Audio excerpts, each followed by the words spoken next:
Hello students, कैसे हैं आप सब। चलिए अभी हम लोग क्लास 12th का बायोलॉजी शुरू करते हैं, जो एनसीईआरटी बेस होगा। हिंदी मीडियम और इंग्लिश मीडियम चलेगा, ध्यान रखिएगा। इसे बिहार बोर्ड वाले भी देख सकते हैं, यूपी बोर्ड वाले भी देख सकते हैं, स्टेट कोई भी स्टेट बोर्ड हो सब उसको देख सकते हैं। ठीक है, तो देखिए सबसे पहले हम लोग क्या पढ़ना है, यूनिट 6 रिप्रोडक्शन, जनन हमें पढ़ना है।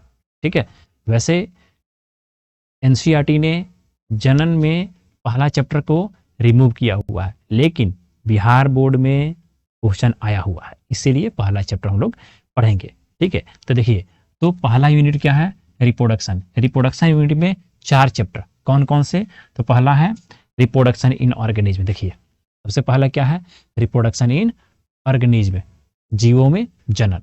ठीक है, दूसरा है reproduction in flowering plants, Pushpi पादपों में जनन। तीसरा चैप्टर रिप्रोडक्शन इन ह्यूमन, मानव में जनन।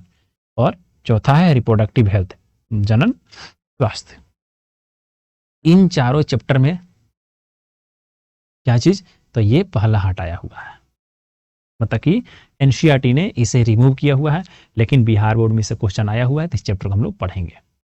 ठीक है, छोटा चैप्टर है, जल्दी क्लियर हो जाएगा, लेकिन सबसे महत्वपूर्ण चैप्टर है। कॉम्पिटेटिव बेस से देखें तो बहुत ही महत्वपूर्ण चैप्टर है ये, इससे बहुत अच्छे क्वेश्चंस आते हैं, सिलेबस भी बहुत ज़्यादा ये कवर करता है। ठीक है, तो इसमें आपको क्या पढ़ना है, तो हॉलिस्टिक चीज़ पढ़नी है, यानी कि सारे जीवों को एक साथ पढ़ना है।